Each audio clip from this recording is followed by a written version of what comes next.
আসসালামু আলাইকুম রহমতুল্লাহি ওবরকাত। সুপ্রিয় দর্শক শ্রোতা, যে যেখান থেকে দেখছেন সকলকে জানাই সালাম ও শুভেচ্ছা। ইসলাম ও রাজনীতির ভিডিওগুলো পেতে আমার ইউটিউব চ্যানেলটি সাবস্ক্রাইব করে সাথেই থাকুন। সম্মানিত ভিউয়ার্স, আজকের গুরুত্বপূর্ণ ভিডিওটি না টেনে সম্পূর্ণ ভিডিওটি দেখুন। সুপ্রিয় দর্শক শ্রোতা, বাংলাদেশের সার্বভৌমত্বের জন্য হুমকি দেশের ভিতরে যে শক্তি, সেটি হচ্ছে আওয়ামী ফ্যাসিস্ট স্বৈরাচারী এবং তার দোসররা।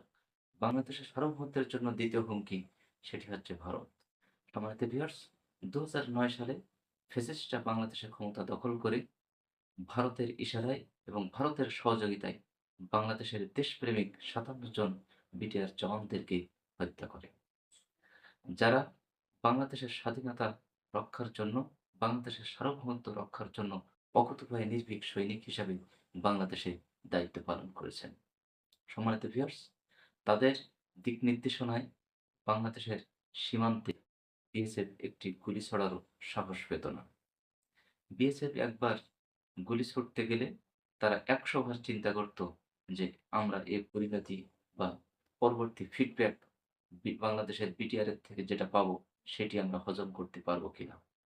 সম্মানিত ভিউয়ার্স, ২০০৯ সাল থেকে ২০২৪ সাল পর্যন্ত মানবাধিকার সংস্থা অধিকারের রিপোর্ট অনুযায়ী এ পর্যন্ত ৭৭৩ জন বাংলাদেশী নাগরিককে বিএসএফ গুলি করে হত্যা করেছে।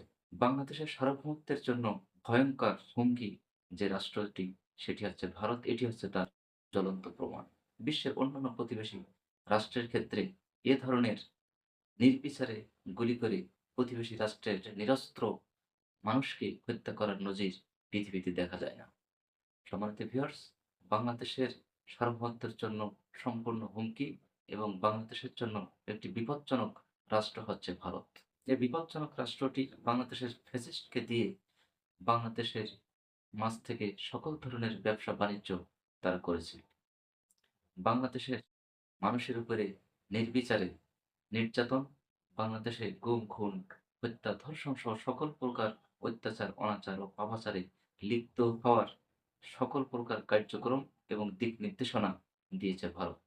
সম্মানিত ভিউয়ার্স, ফ্যাসিস্ট দিনের পর দিন ফ্যাসিস্টের মাত্রা বাড়িয়ে দিয়েছে এবং এর পিছনে যে ইন্ধনদাতা হিসেবে কাজ করেছে সেটি হচ্ছে ভারত।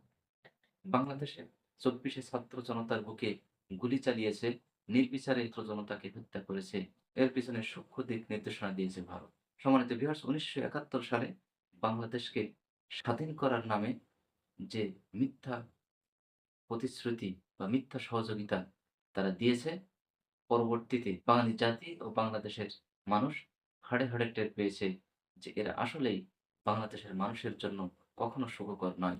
এরা বাংলাদেশী হয়ে যুদ্ধ করেছিল বাংলাদেশকে তাদের করদরাজ্যে পরিণত করার জন্য।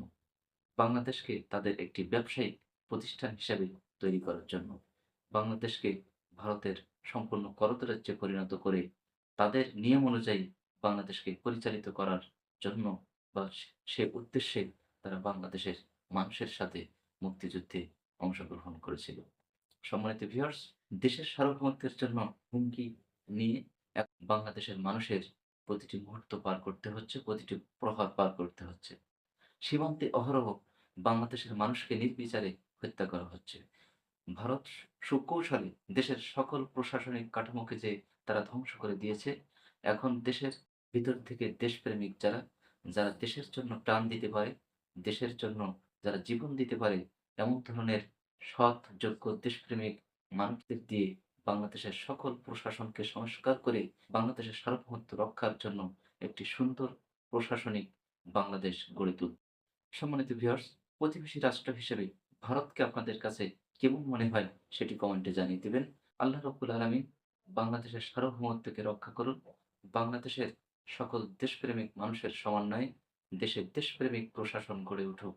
দেশের সার্বভৌমত্বের জন্য অকুতোভয় নির্ভীক সৈনিকের মতো অগ্রপানে এগিয়ে যাক।